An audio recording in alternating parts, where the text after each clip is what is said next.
O governo anuncia 100 novos institutos federais até 2026 e você vai ver também. Ajustes anuais do Grupo de Educação elevaram a inflação oficial do país em fevereiro. Temperaturas nas alturas. Alerta de perigo atinge 5 estados e pode durar até o fim de semana. Depois de vários atrasos, navio com ajuda humanitária deixa o Porto do Chipre em direção à faixa de Gaza. E ainda, hoje é o Dia Mundial do Glaucoma, data que chama a atenção para a principal causa de cegueira irreversível no Brasil. Essas e outras notícias você confere a partir de agora. Olá, boa tarde para você, seja muito bem-vindo a essa edição. Chegamos ao vivo naquele nosso horário de sempre, 1h04 para te atualizar sobre as notícias que estão em destaque no Brasil e no mundo nessa terça-feira. Vem comigo! O presidente Luiz Inácio Lula da Silva anunciou nesta manhã a abertura de 100 novos institutos federais de educação. As novas unidades devem ser lançadas em todos os estados do país até o ano de 2026. Vamos ver. O governo federal informou que, ao todo, vão ser investidos 3 bilhões e 900 milhões de reais em obras. O Ministério da Educação explicou que 2 bilhões e meio de reais vão para as novas unidades e 1 bilhão e 400 milhões de reais serão destinados para a reforma e construção de novas áreas, como ginásio e refeitório, em institutos já existentes. O Nordeste é a região que vai receber o maior número de institutos, 38 unidades. Entre os estados, São Paulo, o mais populoso do país, receberá 12 e Bahia e Minas Gerais, 8. O governo estima a criação de 140 mil novas matrículas, a maioria em cursos técnicos integrados ao ensino médio. A verba será viabilizada por meio do novo programa de aceleração ao crescimento. Que nós queremos que vocês estudem e que vocês sejam motivo de orgulho do pai e da mãe de vocês. Nós queremos que vocês deem para o pai e para a mãe de vocês, muitas vezes aquilo que vocês não conseguiram receber deles, porque eles não tinham condições de dar a vocês. Eu quero que os filhos dos trabalhadores tenham aquilo que os filhos da elite têm. Eu quero que o filho do pobre tenha o direito de fazer uma universidade. Eu quero que a menina pobre, negra da periferia possa ser médica, pode ser dentista, pode ser enfermeira, pode ser, socióloga, pode ser filósofa, se o que ela quiser. Só para trazer alguns dados aqui para vocês, atualmente o Brasil tem 682 institutos federais, com pouco mais de 1,5 milhão de estudantes. No ano passado, o governo anunciou o aumento de 2 bilhões 440 milhões de reais só para universidades e institutos federais, para contas e investimentos como as bolsas estudantis. Mudando de assunto, uma decisão da Justiça mudou as regras para o uso de anestesia dentro dos consultórios de dentistas. Até essa decisão, poderiam ser aplicadas anestesias locais, aquela injeção na gengiva, ou deixar o paciente inconsciente com o uso de óxido nitroso, um gás que é inalado junto com oxigênio. E é com relação a esse tipo de sedação com remédio controlado, usado em casos mais complexos, como em cirurgias e implantes odontológicos, que a Justiça Federal interferiu. A partir de agora, não que esse tipo de procedimento não possa mais ser feito dentro dos consultórios, mas é preciso seguir regras específicas para realizá-lo. Para que a gente entenda melhor o que mudou dentro dos consultórios odontológicos, esse é o tema da nossa entrevista de hoje.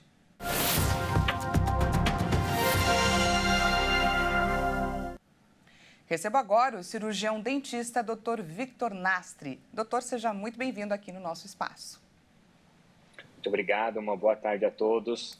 Boa tarde, a gente que agradece a sua disponibilidade. Doutor, primeiro nos fale sobre as formas de anestesia comuns no dia a dia aí do consultório dentista e nos explique, por favor, sobre procedimentos e riscos. Vamos lá. Basicamente, nós temos 3 formas de anestesiar um paciente. A anestesia ela vem com o objetivo de trazer uma tranquilidade para o paciente e bloquear a ação nervosa. Ou seja, toda vez que eu faço um procedimento cirúrgico ou um procedimento mais invasivo, eu preciso bloquear a terminação nervosa. Hoje nós temos a anestesia local, que ela é feita com a injeção convencional com que vocês já estão acostumados. Tem a anestesia computadorizada, que a gente utiliza um equipamento que ele também vai gotejando também com a inserção de uma agulha. E nós temos a sedação com óxido nitroso, que é utilizada para que a gente consiga levar o paciente para um patamar de conforto, tá? E para isso a gente tem aí o uso do óxido nitroso como uma ferramenta que vem nos auxiliar em procedimentos mais invasivos, mais duráveis e mais longos. Então, seriam essas 3 alternativas que nós temos no dia a dia. Agora, entrando então nesse tema, né, falando sobre a decisão que foi tomada após pressão da Sociedade Brasileira de Anestesiologia, que alegou à Justiça que os dentistas não estão preparados para fazer o trabalho de sedação. Porém, é preciso dizer que até ontem estávamos sujeitos a um procedimento de risco. É isso que a gente entende? Na verdade, eu vejo com um pouco de exagero, de excesso, falta um pouquinho de bom senso. Você não pode vetar algo de um dia para a noite, sendo que nós estamos habilitados e capacitados para isso. O que eu vejo é que foi muito fácil você mudar a regra sem você aumentar a fiscalização. Então, o que eu vejo? Se você aumenta a fiscalização, você começa a doutrinar o profissional a se preparar. Hoje, para você trabalhar com óxido nitroso, você precisa estar capacitado, habilitado, e para isso existe formação para estar utilizando esse equipamento dentro do consultório. Você não pode simplesmente do dia para a noite falar, não, a partir de hoje eu vou comprar o equipamento e vou começar a fazer esse tipo de sedação. Infelizmente, eu vejo que talvez a falta de fiscalização e talvez o excesso de dentistas, talvez não bem preparados, mas que estejam invadindo áreas que não permitam, acaba gerando um exagero por conta da sociedade médica e acaba gerando alguns dissabores para a nossa classe. Mas eu não vejo que isso deve ser um impeditivo, muito pelo contrário. Você tendo possibilidade de ter um curso de capacitação, fazer um treinamento, nós somos profissionais da saúde acima de tudo. A nossa formação básica é muito similar à formação médica. Então, não vejo por que não fazer, mas eu acho que cabe a nós ter bom senso de indicar e executar da forma correta. Tá certo. A partir de agora, então, os dentistas eles não estão proibidos de aplicar anestesia, mas eles terão que seguir aí regras estabelecidas pelo Conselho Federal de Medicina. Queria que o senhor nos explicasse que regras são essas, como que fica daqui para frente, para que a gente, como paciente, entenda o que a gente vai encontrar daqui por diante a partir dessa determinação. O que basicamente mudou é, antigamente você tinha a possibilidade de exercer a sua profissão e você executar o procedimento clínico e, ao mesmo tempo, você ser responsável pela sedação do paciente. Basicamente, hoje você precisa ter um profissional ao seu lado, cuidando do monitoramento e fazendo essa sedação em paralelo. Então, basicamente é isso. O que eu vejo, até como forma de conhecimento a todos, aqui na clínica a gente usa anestesia computadorizada, usa anestesia convencional e em alguns casos eu contrato um anestesiologista, eu contrato um médico que possa nos auxiliar. Então isso sempre foi comum, então cabe muito ao dentista que tenha consciência da importância do procedimento, ou fazer um procedimento em ambiente hospitalar, ou fazer um procedimento em ambiente ambulatorial, porém ser certificado e estar capacitado para poder realizar de forma segura e tranquila para o seu paciente. Tá certo, conversamos com o cirurgião dentista Victor Nastri. Muito obrigada pela sua participação aqui no nosso espaço, doutor. Obrigado, uma excelente tarde a todos. E você também. Até mais. Mudando de assunto, puxada pelos valores da educação, a inflação oficial registrou alta em fevereiro e em 12 meses o IPCA acumula elevação de 4,5%. O Índice Nacional de Preços ao Consumidor Amplo, considerado a inflação oficial do país, mostra que os preços subiram 0,83% em fevereiro. Segundo o IBGE, os ajustes anuais do Grupo de Educação representaram o principal motor que impulsionou o resultado do mês. O mês de fevereiro sempre é marcado pelos ajustes anuais na educação particular e cursos pagos. No grupo estão incluídas as altas do ensino médio, do ensino fundamental, da pré-escola e da creche. Subiram também o curso técnico e o ensino superior. A inflação oficial de fevereiro teve uma aceleração em relação ao mês anterior, já que janeiro teve alta de 0,42%. E com relação a fevereiro do ano passado, essa alta foi de 0,84%. Com isso, o país tem uma inflação acumulada de 4,50% em 12 meses.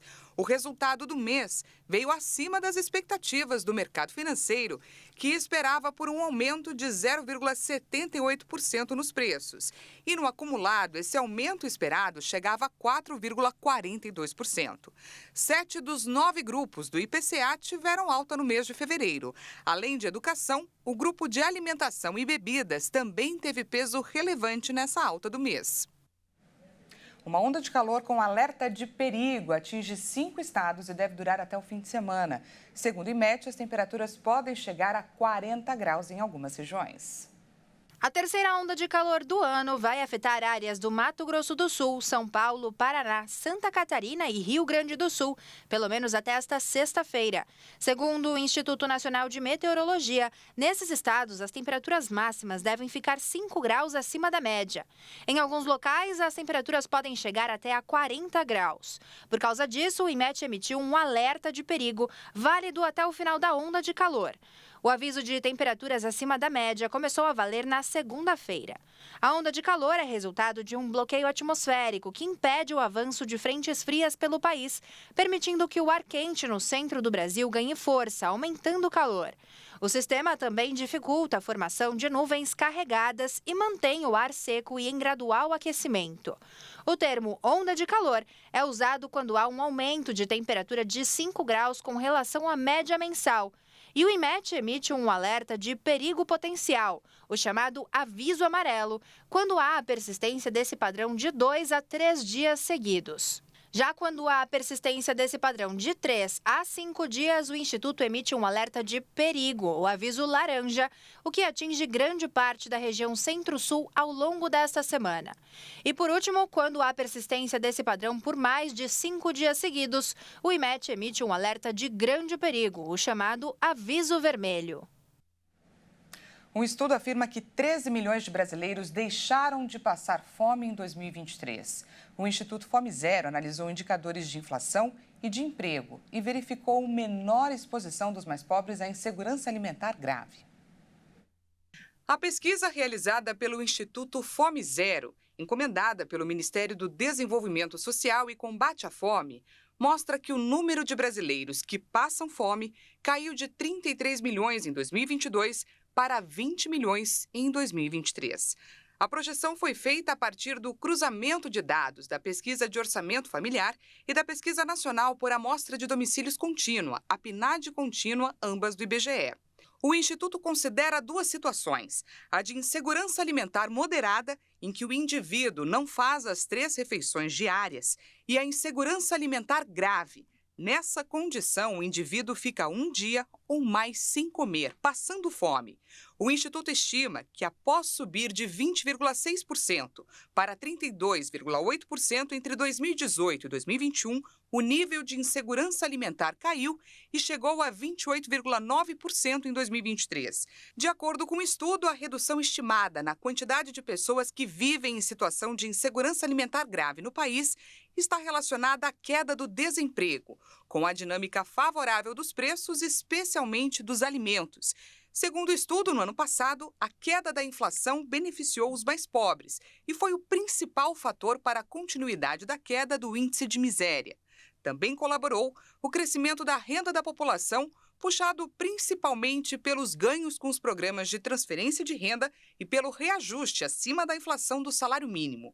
Em 2023, o governo federal lançou o Brasil Sem Fome, que estabeleceu a meta de tirar o país do mapa da fome até 2030 e reduzir a menos de 5% o percentual de domicílios em situação de insegurança alimentar grave. Agora 1h17. A gente vai para um rápido intervalo e na volta você confere. Depois de vários atrasos, navio com ajuda humanitária deixa o porto do Chipre em direção à faixa de Gaza. E ainda, hoje é o Dia Mundial do Glaucoma, data que chama a atenção para a principal causa de cegueira irreversível no Brasil. A gente volta já já, não perca!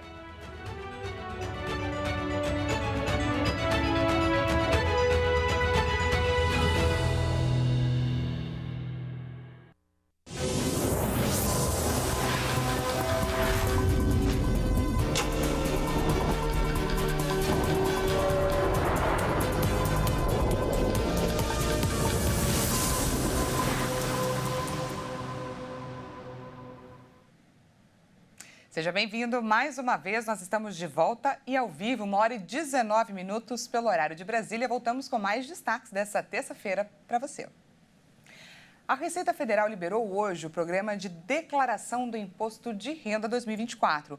O download, que só seria disponibilizado apenas na sexta-feira, no dia 15 de março, foi antecipado e, com isso, o contribuinte que tem conta na plataforma gov.br, nos níveis prata e ouro, já pode visualizar a declaração pré-preenchida. A antecipação permite ao contribuinte verificar quais documentos e informações são necessárias para preenchimento e adiantar o levantamento dos dados. Segundo o subsecretário de Arrecadação, Cadastros e Atendimento do Ministério da Fazenda, a declaração pré-preenchida pode ser uma ferramenta para agilizar e facilitar a prestação de contas. A porcentagem de contribuintes que utilizaram a ferramenta mais do que triplicou, passando de 7% para 24% entre 2022 e 2023. No dia 7 de março, a Receita Federal publicou as regras da declaração no Diário Oficial da União. O prazo de envio dos dados vai até o dia 31 de maio. Mais de 43 milhões de declarações são esperadas. Lembrando que deve prestar contas com a Receita Federal todo trabalhador que recebeu mais de R$ 30.639,90 em 2023. No destaque internacional, a gente fala sobre o primeiro navio de ajuda humanitária para a faixa de Gaza, que deixou nesta terça-feira o porto do Chipre. A embarcação transporta quase 200 toneladas de alimentos para a população que está, gente, à beira da fome. Diante da grave situação humanitária, a União Europeia quer estabelecer uma rota marítima a partir do Chipre, país da UE mais próximo das costas do Oriente Médio. O primeiro navio a usar este corredor marítimo zarpou nesta manhã do porto cipriota de Larnaca, que fica a 370 quilômetros de Gaza. A embarcação transporta quase 200 toneladas de alimentos, como arroz, farinha ou conservas, que serão distribuídas em Gaza pela organização World Central Kitchen. A presidente da Comissão Europeia, Ursula von der Leyen, considerou a saída do primeiro navio um sinal de esperança e disse que vai trabalhar para que muitos outros navios sigam o exemplo. A diretora do Programa Mundial de Alimentos, Cindy McCain, alertou que o tempo é curto para evitar a fome, em particular no norte da faixa de Gaza, que está a caminho de uma catástrofe humanitária por não receber ajuda alimentar suficiente.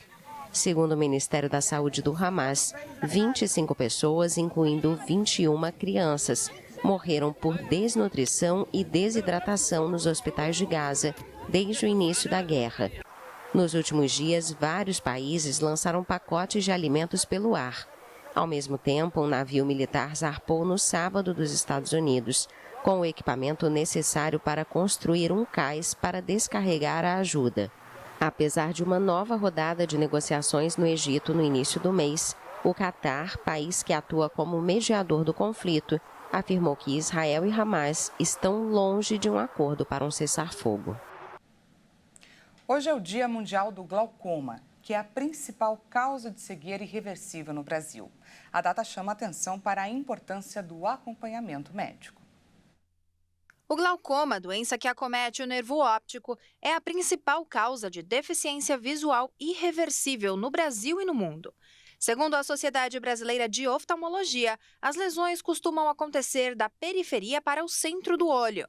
Na grande maioria das vezes, o glaucoma é uma doença silenciosa que não traz sintomas e nem sinal. Quando detectado precocemente, o glaucoma tem tratamento eficaz e consegue paralisar a doença antes que cause problema em parte da visão. A Sociedade Brasileira de Oftalmologia informou que alguns fatores de risco podem contribuir para o aparecimento da doença, como a pressão alta nos olhos, a idade avançada, histórico familiar, miopia, trauma ocular e uso contínuo de medicamentos à base de corticoides. A melhor forma de tratamento é a prevenção por meio de consultas oftalmológicas periódicas com a medida da pressão intraocular e o exame do fundo de olho. O tratamento é feito com colírios, laser e cirurgia conforme recomendação médica. E o tratamento é indicado conforme o tipo de glaucoma e o estágio da doença, bem como a velocidade de progressão. Você já parou para pensar no som natural da Terra? Deixando aí de lado os barulhos humanos, como será que poderia ser o som do nosso planeta caso ele não fosse habitado? Será que, levando em conta a sua composição, rocha, água e ar, por exemplo, seria semelhante ao de um campo florido próximo a um rio, por exemplo? O barulho de pássaros poderia ser assim, não poderia? E assim a nossa mente viaja, especulando e imaginando sons de diversos lugares do mundo, não é? Mas eu te digo que a realidade dessa vez foi além e ultrapassou todas as barreiras, trazendo para o nosso acervo coletivo nada mais, nada menos que um som de um planeta diferente. Pois é, recentemente, gente, a NASA, a Companhia Americana sobre Espaço e Astronomia, divulgou imagens novas em alta qualidade do solo lunar. Que são essas aí que você acompanha agora, onde o robô Perseverance explora uma área que no passado, pelo que foi constatado em estudos, era onde passava um rio. Pois é, e muitas outras informações foram reveladas. Além das imagens, foram divulgados sons de Marte captados por sonda. Vamos ouvir agora juntos o que seria o som do vento passando por terras marcianas.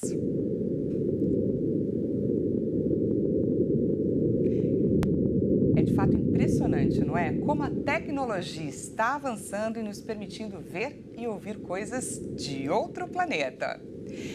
E já que estamos, gente, nesse clima de curiosidades, de mistério, me diga uma coisa. Você já parou para pensar em como deve ser a piscina mais funda do mundo?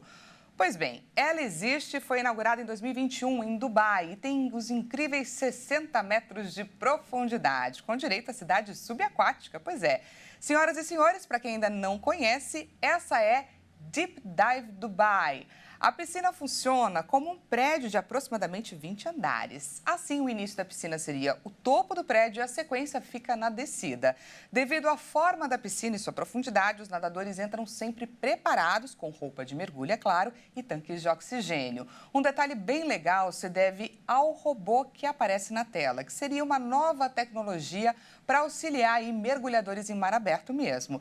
Quem topar e puder se aventurar nesse universo, que faz parte do turismo de Dubai, pode explorar as profundezas de uma cidade perdida, reconstruída, cheia de objetos da vida cotidiana. Tem até restaurante por lá. Gente, é com essas imagens fascinantes que a gente encerra essa edição de hoje. Muito obrigada pela sua companhia. Não se esqueça que daqui a pouquinho Caroline Povoleri chega com mais informações para você, 1h50. Uma excelente tarde de terça-feira para você e até amanhã.